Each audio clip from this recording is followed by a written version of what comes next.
Hay algunas cosas de las que se tarda mucho en recuperarse, como he visto a personas en mi práctica clínica intentar retirarse de errores morales significativos. No es tan fácil.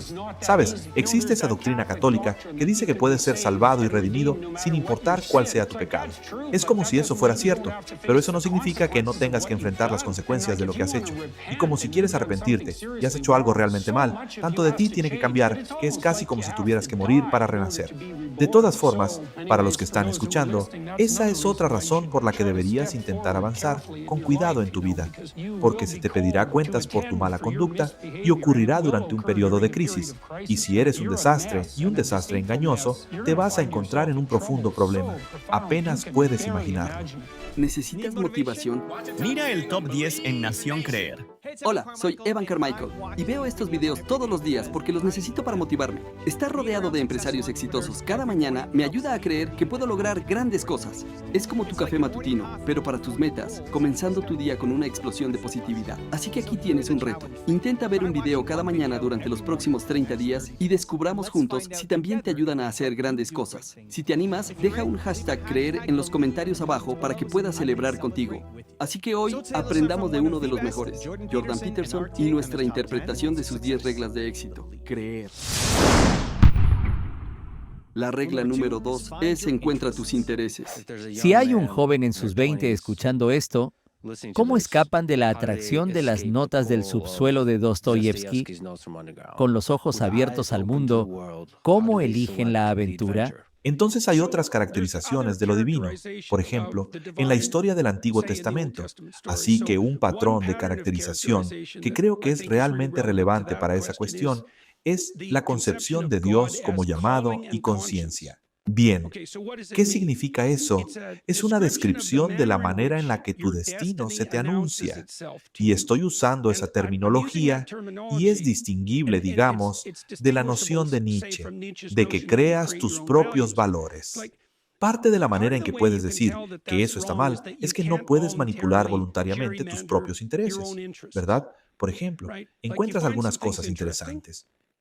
Y eso parece natural y autónomo, y otras cosas no te parecen interesantes, y realmente no puedes obligarte a interesarte en ellas. Ahora, entonces, ¿qué es el dominio de interés que se te manifiesta? Bueno, es como un espíritu autónomo. Es como si ciertas cosas en tu campo de percepción se iluminaran para ti. Piensas, oh, eso es interesante, eso es convincente, eso es cautivador. Rudolf Otto, quien estudió la fenomenología de la experiencia religiosa, lo describió como luminoso. La cosa te atrapa porque estás obligado por ella y tal vez también provoca algo de ansiedad. Es la misma reacción que tiene un gato ante un perro cuando el pelo del gato se eriza. Esa es una respuesta de asombro y así va a haber cosas en tu campo fenomenológico que te atraen, te obligan. Eso es como la voz de la emoción positiva y el entusiasmo. Las cosas te atraen al mundo. Podría ser amor, podría ser interés estético, podría ser amistad, podría ser estatus social, podría ser deber y laboriosidad. Hay varios dominios de interés que brillan para las personas. La regla número 3 es asume la responsabilidad. Una de las cosas que he visto, por ejemplo, con mi esposa, es que los periodos de tiempo en los que se enoja se reducen, se reducen y se reducen porque puede alejarse del problema, a la declaración verbalizable del problema y la solución mucho, mucho más rápido. Pero eso toma solo a partir de la práctica continua, porque la atención continua es como, oh, estoy molesto. Está bien. Bueno, ¿por qué estoy molesto? Aquí hay un montón de cosas por las que podría estar molesto. De acuerdo. ¿Cuáles de esas son focales? Como, esto es algo que puedes aprender, ya sabes, pero tienes que admitir que estás molesto y también tienes que entender eso. No sabes por qué, porque una de las cosas que ocurrirá en un matrimonio, en cualquier relación cercana, en cualquier relación, es como, bueno, si tú y yo hablamos y nos encontramos con un obstáculo, preferiría que fuera tu culpa, ¿verdad? Porque entonces tú tienes que tomar la estructura conceptual y tienes que permitir que muera y tienes que llorar y tienes algo que aprender y eres tú y es una indicación de que eres insuficiente. Es mucho más conveniente para mí si eres tú. Además, me siento moralmente superior y como si tuviera el control y hubiera dominado el universo y también. Las mujeres también, de alguna manera, quieren eso de los hombres porque quieren que los hombres sean competentes y los hombres fingirán ser más competentes de lo que son, como Quieres descubrir cuál es el problema, porque entonces puedes solucionarlo. Y una de las cosas que tienes que considerar es que tú eres el problema. Quizás no lo seas, pero quizás sí. Ahora podrías decir, bueno, ¿por qué deberías someterte a la revelación cataclísmica de que eres el problema? Y la respuesta, porque podrías dejar de ser el problema. Como esa es la recompensa. Porque podrías decir, bueno, ¿por qué atender a tu esposa? ¿Por qué luchar? Y la respuesta es, para que no tengas que pelear de nuevo. Mira, y yo lo sé, soy una persona muy amigable, no me gusta el conflicto, como haré casi cualquier cosa para no encubrirlo. Esa es la cuestión, arreglarlo. Pero la razón por la que me involucro en un conflicto es porque sé que no es una teoría. Sé que el conflicto retrasado es conflicto multiplicado. Así que si tengo un problema con alguien, quiero señalarlo. Ponlo sobre la mesa. Lucha hasta el fondo. Arréglalo y sigue adelante. Y eso es mucha carga emocional, estrés y una compleja reconceptualización y readaptación. Y la gente preferiría evitar eso. Ya sabes, porque, ya sabes, llegas a casa del trabajo y tu mente está en algo, lo que sea, y entonces aparece como una serpiente y piensas, ¿realmente tenemos que lidiar con esto ahora? Es como, bueno, tal vez. Y si no ahora, ¿cuándo? Y eso es algo que también puedes negociar. La regla número 4 es, ten cuidado con tus palabras. Debes tener cuidado con tus palabras, porque cuando las usas, estás haciendo una de dos cosas. Estás creando lo que es bueno o estás haciendo lo contrario. Y parte de lo que haces cuando te educas es aprender a respetar la palabra y las de los demás y entrenarte para usarla correctamente. Y eso significaría, diría, honestamente. Eso es lo primero, honestamente. Y al servicio de la ética más elevada que puedas concebir. Y ese es el propósito de una educación en humanidades. Y luego puedes pensar en eso de manera práctica también, porque esto no es poco práctico, todo lo contrario. No conozco a nadie que haya tenido un éxito radical que no sea también un experto radical en comunicación. Y eso también significa que son expertos radicales en el pensamiento, porque en su mayoría pensamos en palabras. Y cuando escribes, estás aprendiendo a pensar. Usando el lenguaje que has trabajado arduamente para dominar, estás literalmente generando el presente y el pasado a partir del futuro, en la dirección a la que estás apuntando. Eso es lo que estás haciendo.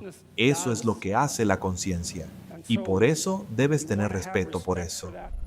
Además, para asegurarte de que realmente estás tomando acción, después de ver este video, he diseñado una hoja de trabajo especial gratuita solo para este video. La hoja de trabajo destacará nuestras lecciones favoritas del video que te inspirarán a recordar lo que aprendiste hoy y realmente aplicarlas. La hoja de trabajo también te dará espacio para escribir cuáles son tus puntos clave y tu plan específico de acción para asegurarte de que estás obteniendo resultados. Si quieres la hoja de trabajo diseñada específicamente para este video, completamente gratis, hay un enlace en la descripción abajo, haz clic en él y comienza a crear impulso en tu vida y en tu negocio. Nos vemos. La regla número 5 es, haz un plan. No hagas un plan que sea lo que deberías hacer, aunque eso será lo que deberías hacer. Haz un plan que trace un futuro, de modo que puedas sentarte y decir, mira, si tuviera ese futuro, entonces todas las cosas horribles que me van a pasar valdrán la pena. Eso es lo que quieres, así que quieres pensar que este juego vale la pena jugarlo a pesar de su tragedia. Eso es lo que tienes en la vida, suficiente significado para servir como antídoto a la tragedia. Muy bien, ahora, y luego generas una estrategia. Y luego, lo otro que deberías hacer, si no eres muy industrioso, es disciplinarte. ¿Y entonces qué haces con eso? Coma 3 veces al día en horarios regulares de comida. Eso es bueno de practicar, porque empieza a dar algo de estabilidad a su vida. Levántese a la misma hora. Recomendaría mucho a todos esos jóvenes que están escuchando, que quieren adelantarse en la vida, salgan de la cama por la mañana. A medida que envejecí, empecé a levantarme más temprano. Eso es en parte porque no necesitas tanto sueño, pero también porque me he vuelto cada vez más disciplinado. Levántate temprano en la mañana y haz tus cosas. Amigo, aprende a levantarte a las 6 de la mañana y serás una criatura letal, especialmente si puedes ponerte a trabajar. Habrás hecho la mitad de tu maldito día para cuando las otras personas saquen sus tristes traseros de la cama. Y eso es una ventaja enorme, enorme. Mira, Warren Farrell, el autor, expuso datos en ¿Por qué los hombres ganan más? Que es un libro que recomendaría, por cierto, mostrando que si trabajas un 13% más de horas, ganas un 40% más de dinero. Es no lineal. Entonces piensas, ¿por qué es eso? Bueno, imagina que tienes 10 empleados y uno de ellos trabaja un 10% extra. No es mucho. Bueno, ¿con qué frecuencia va a ser esa persona? Promocionado, suponiendo que tienes idea como jefe. Es como si miraras a las 10 personas y pensaras, oh, ese tipo siempre llega 45 minutos antes. Es como, ¿por qué no le damos la promoción? Obviamente, ¿verdad? Así que estas pequeñas ventajas que puedes gestionar, trabaja un 10% extra o un 13% extra y obtén beneficios no proporcionales. Eso es parte de la distribución de Pareto. Así que consigue tu ciclo de sueño organizado para que te levantes por la mañana. Aprende a hacerlo. No hay excusas. Estoy demasiado cansado en la mañana. No me gustan las mañanas. ¿A quién le importa? Eso no es relevante. Es como, disciplínate para que puedas manejarlo. Programa tus comidas porque eso es una buena rutina disciplinaria. Y luego, aprende a usar un calendario como Google Calendar. La mayoría de ustedes, muchos de ustedes no usan un calendario. Bien, un calendario no es una prisión y no es un tirano. No si lo usas correctamente. Un calendario mantiene la ansiedad a raya. Se asegura de que hagas lo que necesitas hacer, lo cual es importante, porque de lo contrario te retrasas. Pero si lo usas correctamente, también te ayuda a planificar lo que quieres hacer. Así que podría decir, bueno, organiza tu maldito calendario y diseña los días que te gustaría tener. Para eso es tu calendario. Así puedes poner todo tipo de cosas que quieres hacer y que serían buenas para ti. Y esa es una muy buena manera de empezar a ser más industrioso. Haz un plan. Necesitas un plan para 3 años. Necesitas un plan para el próximo año. Necesitas un plan para los próximos 6 meses. Necesitas un plan para los próximos 3 meses. Necesitas un plan para la semana. Necesitas un plan para el día. Necesitas un plan para la hora. Todo eso, hago listas constantemente de lo que tengo que hacer. Y son como diarias, semanales, mensuales, anuales. En este momento, no puedo planear más allá de unos 6 meses. ¿Sabes? Porque mi vida es demasiado complicada y caótica. Pero necesitas una visión de quién podrías ser, qué carácter podrías tener. De 3 a 5 años en adelante, no puedes ir mucho más allá, porque la vida es demasiado impredecible, creo. Crear una visión a más largo plazo, que eso sujeta a... Hay demasiada incertidumbre asociada con eso para dedicar mucho tiempo. Tal vez puedas extenderlo a 5 años y en casos raros puedes tener un objetivo a 10 años, pero tiene que ser con una resolución bastante baja. Pero quieres planes en todos esos niveles de resolución. Quieres escribir las cosas. ¿Y qué? Porque ¿qué vas a hacer? ¿Vas a tropezar y conseguir lo que necesitas? Vas a tropezar y ser útil para otras personas. Y es útil ser útil para otras personas. ¿Sabes? Quieren trabajar contigo. Entonces quieren hacer cosas contigo. Quieren tenerte cerca. Confían en ti. Te abren oportunidades. Y si tropiezas como si estuvieras ciego, no vas a llegar a ninguna parte. Y entonces vas a sufrir. Y luego vas a estar amargado y serás cruel. Así que eso es el infierno. Ese es un mal resultado. Así que a menos que quieras eso, no lo busques o apunta a lo contrario. Porque así es como sales de eso. La regla número 6 es da pequeños pasos. Una de las cosas realmente difíciles de aprender cuando estás en el fondo es qué tan abajo estás, porque es humillante. Estuve enfermo recientemente y cuando comencé a recuperarme, realmente no podía abotonarme las camisas. Tuve que aprender a hacerlo de nuevo. Había olvidado cómo poner mis manos en el teclado. No sabía dónde ponerlas. Tuve que aprender a escribir de nuevo. No había perdido todo el conocimiento y volvió bastante rápido. Pero la razón por la que digo eso es porque uno de los impedimentos para las personas que han recibido un golpe fuerte en su vida es que las cosas se han desmoronado a su alrededor, tan mal que el lugar donde tienen que empezar es humillante. Incluso de considerar la regla, es una regla bastante sencilla cuando quieres volver a ponerte de pie, y la regla es que tienes que hacer la tarea lo suficientemente pequeña para que lo hagas, no importa cuán pequeño sea eso, ¿sabes? Y eso puede... Yo he trabajado con personas. Quiero decir, una de las cosas por las que me he hecho bien conocido es mi consejo de empezar limpiando tu habitación. Pero tuve muchos clientes que no podían ir a casa y ordenar su habitación. No la habían limpiado en unos 20 años por todo tipo de razones.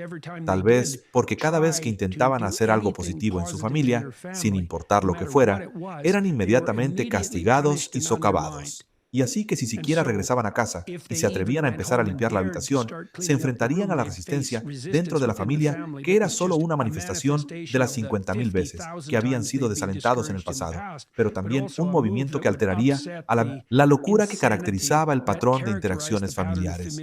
Y así, de hecho, cuando si incluso tomaban la decisión de limpiar su habitación, lo que estaban haciendo simultáneamente era confrontar al dragón en la familia que había vuelto loco a cada persona en ese hogar durante como 5 generaciones. Así que parece simple, no es nada simple. Y entonces, en una situación como esa, lo reduces para que tal vez lo primero que hagan sea limpiar. Tal vez miren dentro de un cajón y vean el desorden que hay allí y solo lo observen por un minuto y piensen en cómo podrían reorganizarlo si así lo fueran a hacer. Cuando las personas están muy deprimidas y deciden avanzar, en cierto modo, están enfrentando toda la gama de problemas que les confrontan. Bajo la apariencia de ese único problema, todo está acechando detrás de él. Es como ven la punta de la cola de un reptil afuera de un closet gigantesco, digamos, y miran y piensan, bueno, eso es solo la punta de una cola.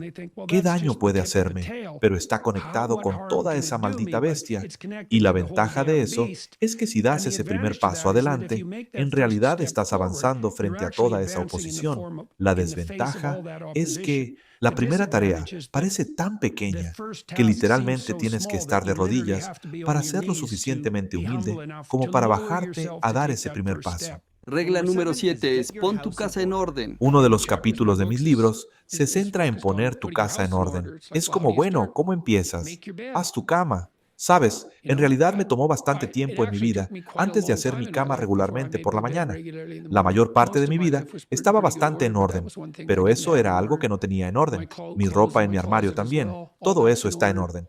No todo. Estoy limpiando algunos cajones ahora mismo, pero mira a tu alrededor y observa qué te molesta en tu habitación. Solo mira. Es como, está bien, estoy en mi habitación. ¿Me gusta esta habitación? No, me molesta. Está bien. ¿Por qué?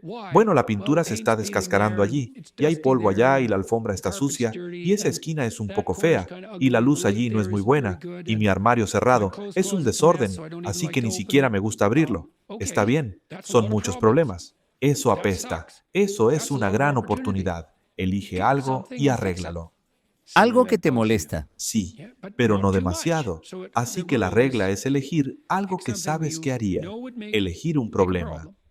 Elige una solución que sepas que ayudaría y que podrías hacer. Eso harías. Tienes que negociar contigo mismo. Es como, bueno, no voy a limpiar esta habitación. ¿Cómo sabes? He estado aquí durante 10 años y nunca la he limpiado. Es como, bueno, obviamente ese es un dragón demasiado grande para ti. ¿Limpiarías un cajón? Descúbrelo. Y así, imagina ahora que quieres ser feliz cuando abres ese cajón y piensas, bueno, eso es estúpido. Es como, ¿lo es? Quizás sea tu cajón de calcetines, que limpié en mi habitación el otro día, por cierto. Vas a abrirlo todas las mañanas. Eso es como 30 segundos de tu vida cada día. Está bien, esos son 3 minutos. Semana, esos son 12 minutos al mes, esos son 2 horas al año. Entonces, tal vez tu vida se componga de, tienes 16 horas al día. Vamos a resolver esto. 5, 12 en una hora, 12 en una hora, 144 en 12 horas. Sí, digamos 200. 200 fragmentos de 5 minutos. Esa es tu vida. Damas y caballeros, Jordan Peterson acaba de hacer unos cálculos de cuántos fragmentos de 5 minutos hay en un día. Y estoy bastante seguro de que es bastante preciso. Es aproximadamente correcto. Tienes 200 fragmentos de 5 minutos y se repiten. Muchos de ellos se repiten. Así que, si haces bien cada uno de esos, son triviales, ¿verdad? ¿A quién le importa cómo luce mi cajón de calcetines? Está bien, hombre, pero esa es tu vida. Las cosas que repites todos los días. Las cosas mundanas. Piensa, podría hacer bien todas esas cosas mundanas. Esas son las reglas del juego. Es como si ahora todo lo mundano estuviera en su lugar. Ahora puedes jugar porque todo lo mundano está en su lugar. La regla número 8 es nunca renuncies. Deberías tratarte como si fueras alguien responsable de ayudar. Y la primera pregunta es, bueno, ¿por qué no lo haces? Y la respuesta es, bueno, hay muchas cosas malas contigo, ya sabes, y es difícil. Ejercita suficiente amor y cuidado de una manera profunda y no ingenua para cuidar adecuadamente algo así. Es unánimo. Asumir, interpretar la proposición de que incluso si la vida es tan difícil como parece ser, Y si eres tan vulnerable y débil en un sentido fundamental como definitivamente eres, y caracterizado por esta terrible propensión a la infligir sufrimiento voluntario a ti mismo y a otros, y esa tendencia destructiva, que hay algo dentro de ti que es tan notable y tan alineado con el orden y siendo de la manera adecuada que puedas elevarte por encima de eso, digamos como Abel, y que puedes hacer los sacrificios adecuados y que puedes corregirte a ti mismo y puedes corregir a tu familia y puedes corregir el mundo y que la mera posibilidad de que eso pueda ocurrir, que eso pueda está dentro del ámbito de lo potencial, significa que tienes una obligación moral de ejercer la responsabilidad de cuidarte a ti mismo como si fueras algo que importa, y que si lo hicieras correctamente, podría resultar que lo que hiciste importaría, que importaría para ti, que sería significativo de la manera en que las cosas que importan son significativas, y que importaría a todos a tu alrededor. La regla número 9 es ten una identidad compleja. El mayor desafío para los jóvenes es negociar la transición hacia la adultez, hacia la identidad adulta. Y creo que es, en parte, por lo que tenemos esta terrible guerra en nuestra cultura de lo que constituye la identidad. Y creo que la razón por la cual la identidad se ha convertido en un problema es que nuestros conceptos de identidad son increíblemente poco sofisticados, estrechos, hedonistas y egoístas. Entonces, los grupos de identidad que han surgido son todos, se podría decir, grupos de identidad basados en caprichos. Son identidades sexuales, por ejemplo, o algo arbitrario como sexo, o raza, o etnicidad, algo arbitrario. Pero los grupos de identidad sexual son particularmente interesantes porque la idea de que esa es tu identidad se basa en la noción de que no hay nada más vital para ti que la inmediatez de tu comportamiento sexual. Bueno, no eres una máquina sexual. No eres una máquina sexual a corto plazo. Eso no es lo que es un ser humano. Así que si vuelves a eso, todo lo que vas a hacer es producir ansiedad, desesperanza y miseria. No es una buena solución. Entonces podrías decir, bueno, ¿cuál es la solución? Y la solución es algo llamado una solución subsidiaria. Entonces, ¿cuál es tu identidad? Bueno, deberías organizarte y cuidarte. Así que tienes que integrarte.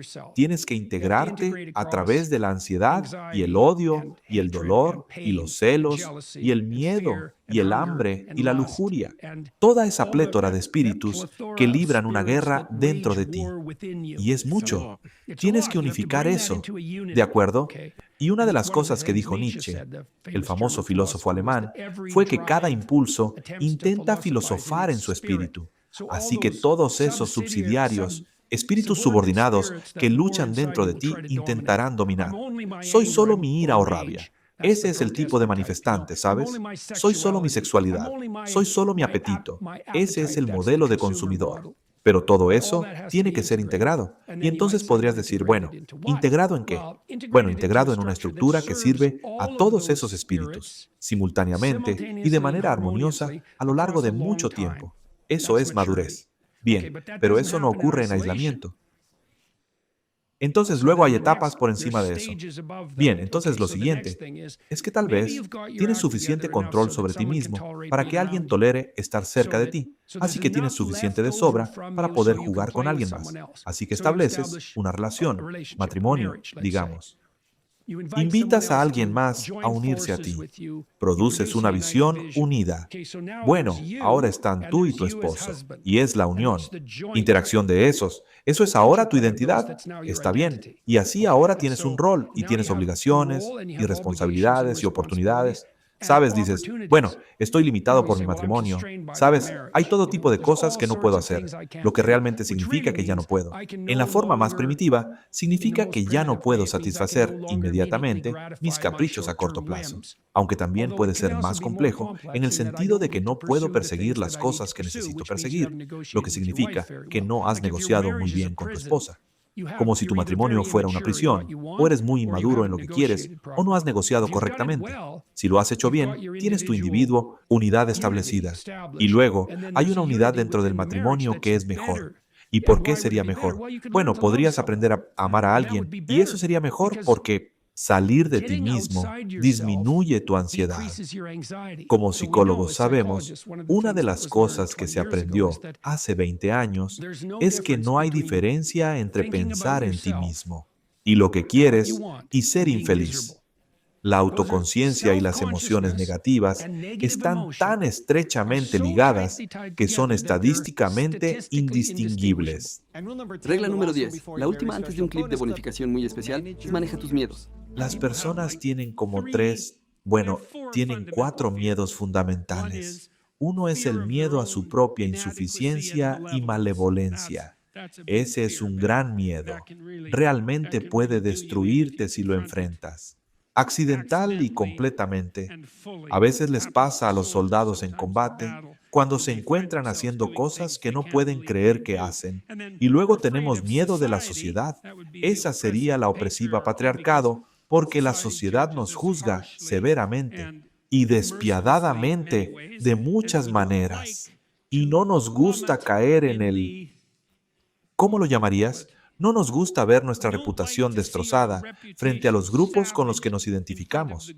Es extraordinariamente duro para nosotros, emocionalmente, que eso suceda, sobre lo cual escribí, por ejemplo, en Regla 1, que es un capítulo, al menos en parte, que detalla el hecho de que los sistemas neuroquímicos que siguen tu estatus comparativo en jerarquías de competencia también regula el equilibrio entre tus emociones positivas y negativas, de tal manera que si sufres una derrota social, tu inclinación a experimentar emociones negativas aumenta radicalmente y tu inclinación a la experiencia de emociones positivas disminuye radicalmente, y a la gente no le gusta nada eso. Y no es de extrañar, porque ¿quién quiere ser completamente abrumado por la tristeza y la amargura y la ansiedad y el resentimiento y la decepción y la frustración y el dolor y además desprovisto de felicidad?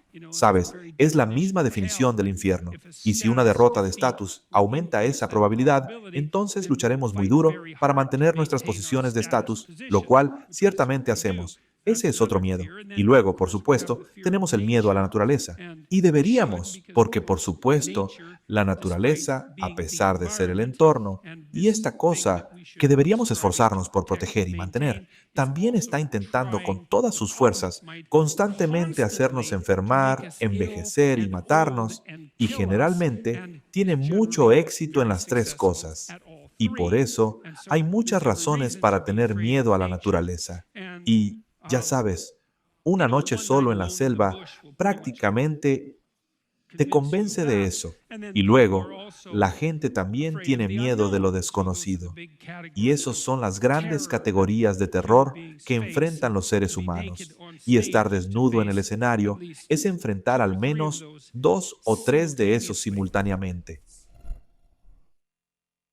Si no tienes alguna noción de lo divino, entonces creerás cualquier maldita cosa. Sí, creo que eso es correcto. Y eso es lo que están haciendo los chicos. Bueno, el comentario de Dostoyevsky sobre eso fue que si no hay Dios, todo está permitido. ¿Sabes? Y él hizo un buen trabajo, analizando eso bien, en Crimen y Castigo, y los hermanos Karamazov. Y creo que es cierto. Creo que si no crees en nada, creerás en cualquier cosa, y realmente creo que ese es el caso. Y, ¿sabes? Podrías decir, bueno, ¿qué quieres decir? Mencionaste antes que a la gente le gusta preguntarme si creo en Dios y siempre pienso, bueno, ¿quién eres tú para hacer esa pregunta? En primer lugar, ¿tienes alguna noción de lo que quieres decir, con creer que piensas que es simplemente preciso porque sabes lo que significa creer? Y así tienes una teoría a priori sobre la creencia. Y ahora me estás preguntando si mi creencia en Dios encaja en tu teoría a priori. ¿Qué tal si empezamos cuestionando tu teoría a priori de la creencia porque ni siquiera sé qué quieres decir con creer y tú tampoco? Especialmente cuando estamos haciendo una pregunta tan profunda porque, ¿sabes? ¿Crees en Dios? Hay 2 misterios ahí o 3. Tú crees Dios. Los 3 están sujetos a cuestionamiento. Creo que las personas actúan según lo que creen. Entonces, cuando me preguntan si creo en Dios, generalmente digo que actúo como si Dios existiera o trato de actuar como si Dios existiera. Y no están muy contentos con eso porque quieren que siga las reglas implícitas de su pregunta, que es no. ¿Crees en la visión religiosa como una descripción pseudocientífica de la estructura de la realidad? Ni siquiera sé cómo responder esa pregunta, porque está tan mal formulada que no puedo entenderla. ¿Tú crees que hay algo divino? Bueno, intentemos definir lo divino aquí. Podemos hacer eso por un momento. La mayoría de nosotros tenemos cierta sensación de que las historias literarias difieren en su profundidad, pero no creo que sea una proposición injustificada. Algunas historias son superficiales y algunas historias son profundas. Algunas historias son efímeros y algunos te conmueven profundamente, lo que sea que signifique. Es una metáfora, pero entendemos lo que significa. Imagina que hay capas de profundidad literaria y una forma de conceptualizar las capas de profundidad literaria es que, cuanto más profunda es una idea, más dependen de ella otras ideas. Bien, y así tienes ideas fundamentales, que son fundamentales, porque si sacudes esa idea, sacudes todas las ideas que dependen de ellas. Y entonces yo diría, bueno, el reino de lo divino es el reino de las ideas más fundamentales, y no puedes elegir creer en eso, o no, porque la alternativa es decir, bueno, todas las ideas son iguales. En valor, es como de acuerdo. Bueno, entonces intenta actuar. Y no puedes, porque no puedes actuar a menos que priorices tus creencias. Y si las priorizas, las organizas en una jerarquía. Y si las organizas en una jerarquía, aceptas la noción de profundidad. Y eso es un no definitivo. Cuando usamos el lenguaje de lo divino, estamos hablando de las ideas más profundas. Y así creo que la noción de que cada individuo está caracterizada por una conciencia que transforma el horizonte del futuro en el presente. Esa es una idea divina. Es tan profunda. Y nuestras culturas necesariamente, creo que las culturas funcionales están necesariamente basadas en esa idea. Así que no creo que sea solo una idea occidental. No creo que se pueda tener una cultura funcional que de alguna manera no instancie esa idea, porque interfieres con el mecanismo de adaptación en sí mismo al no permitirlo. Expresión libre, ¿sabes? Y puedes ser como mi primer ministro y puedes decir, bueno, realmente admiro al Partido Comunista Chino, porque cuando se trata de cuestiones ambientales, logran hacer las cosas. Y creo que no podría empezar a decirte cuántas cosas están mal con esa declaración. Tomaría como 15 años decirte por qué eres un idiota narcisista inexcusablemente, pero podemos empezar simplemente si sabes lo que estás haciendo y tienes poder. Si sabes lo que estás haciendo, tal vez puedas ser más eficiente. En tu ejercicio de control sobre el movimiento hacia esa meta, supongamos por un minuto que sabes lo que estás haciendo bien. Tal vez, si tienes poder, entonces eres eficiente. Justo, hombre. ¿Qué pasa cuando no sabes lo que estás haciendo? ¿Qué hacer entonces? ¿A dónde recurres? Porque eso significa que tu ideología te falló y tienes un mecanismo para operar cuando no sabes lo que estás haciendo bien. No porque siempre sabemos lo que estamos haciendo, porque somos totalitarios y tenemos una teoría completa de todo. Y no digas nada en contrario, o si no, lo tenemos todo resuelto. Sí, excepto cuando no lo sabes. Y entonces, ¿qué hacemos en las sociedades libres cuando no sabemos lo que estamos haciendo? Bueno, dejamos que la gente hable. Y de ese balbuceo, de ese ruido, y la cultura estadounidense es particularmente notable en este sentido, tienes esta inmensa diversidad de opiniones, la mayoría de las cuales son completamente inútiles y algunas de las cuales son absolutamente redentoras. Y una de las cosas que es tan notable, como canadiense, observando su cultura en particular, veo que ustedes se desvían en direcciones extrañas con bastante frecuencia y las cosas parecen bastante inestables. Y luego hay un destello de esperanza en algún lugar, que irrumpe hacia adelante en un modo completamente nuevo de adaptación y te vuelves a ir. Y eso simplemente sucede una y otra vez y eso es una consecuencia de la verdadera diversidad, Y definitivamente es una consecuencia de la libertad de asociación y la libertad de expresión porque permite todo eso.